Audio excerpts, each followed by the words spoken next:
गरुड़ पुराण में उल्लेखित है कि मृत्यु के बाद आत्मा को यमदूत केवल 24 घंटों के लिए ही ले जाते हैं और इन 24 घंटों के दौरान आत्मा को दिखाया जाता है कि उसने कितने पाप और कितने पुण्य किए हैं।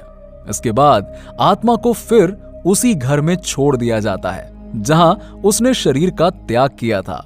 इसके बाद 13 दिन तक आत्मा वहीं रहती है।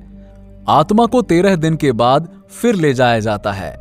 पुराणों के अनुसार जब भी किसी मनुष्य की मृत्यु होती है और आत्मा शरीर को त्याग कर यात्रा प्रारंभ करती है तो इस दौरान उसे 3 प्रकार के मार्ग मिलते हैं, जो कि क्रमशः हैं अची मार्ग, धूम मार्ग और उत्पत्ति विनाश मार्ग, जो कि 13 दिन बाद मिलता है, जो उस व्यक्ति द्वारा तय किए गए कर्मों के अनुसार होता है।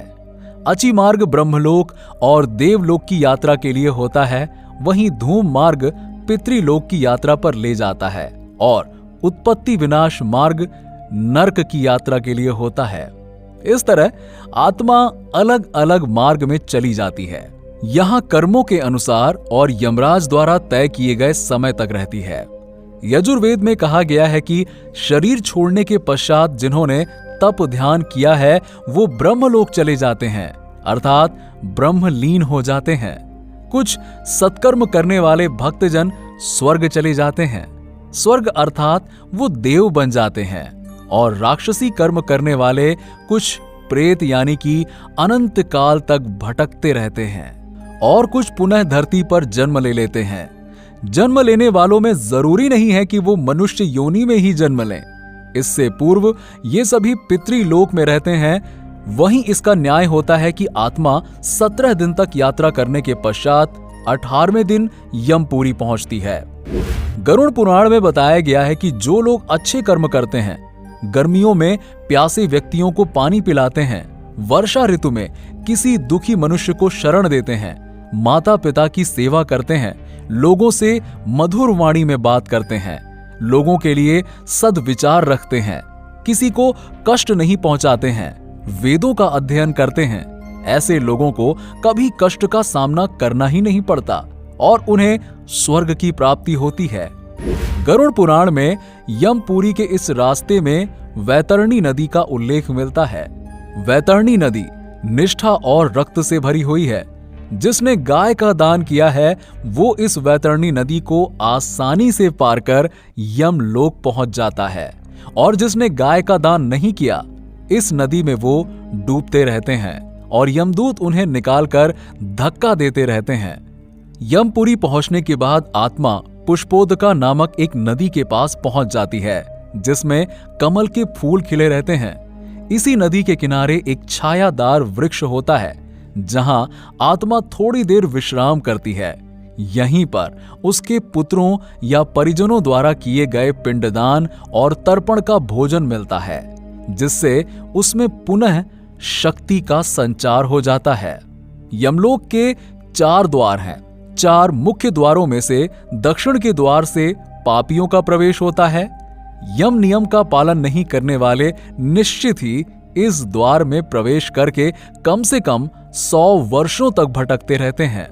जिन्होंने दान पुण्य किया हो, धर्म की रक्षा की हो और तीर्थों में प्राण त्यागे हो, उत्तर द्वार से वही आत्मा प्रवेश करती है।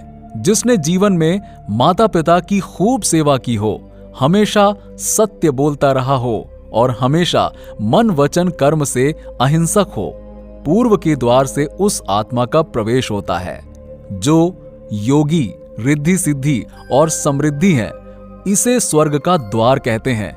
इस द्वार में प्रवेश करते ही आत्मा का धन, धर्म, देव, अप्सराएं स्वागत करती हैं। माना जाता है कि जब कोई व्यक्ति मरता है तो सबसे पहले वो गहरी नींद के हालात में ऊपर उठने लगता है। जब आंखें खुलती है तो वो स्वयं की स्थिति को समझ नहीं पाता है। मरने के 12 दिन बाद यमलोक के लिए उसकी यात्रा शुरू होती है। वो हवा में स्वतः ही उठता जाता है। जहां रुकावट होती है वहीं उसे यमदूत नजर आते हैं, जो उसे ऊपर की ओर ले जाते हैं। आत्माओं के मरने की दिशा उसके कर्म और मरने की तिथि अनुसार तय होती है। जैसे कृष्ण पक्ष में देह छोड़ दिया तो उस काल में दक्षिण और उसके पास के द्वार खुलने लगते हैं। लेकिन यदि शुक्ल पक्ष में देह छोड़ी तो उत्तर और उसके आसपास के द्वार खुलते हैं। लेकिन जब कोई नियम काम नहीं करता, जबकि व्यक्ति पाप से भरा हो, शुक्ल में मरकर भी वो दक्षिण दिशा में गमन करता है। इसके अलावा उत्तरायण और दक्षिणायन का सबसे ज्यादा महत्व होता है। दोस्तों, अगर आपको हमारी वीडियो अच्छी लगी हो तो हमारे चैनल को जरूर सब्सक्राइब करें, ताकि हम और भी बेहतरीन वीडियो आपके लिए लाते रहें। और कमेंट बॉक्स में जाकर अपनी राय जरूर दें कि आपको हमारी वीडियोस कैसी लग रही हैं। वीडियोस को अपने दोस्तों के साथ जरूर शेयर करें।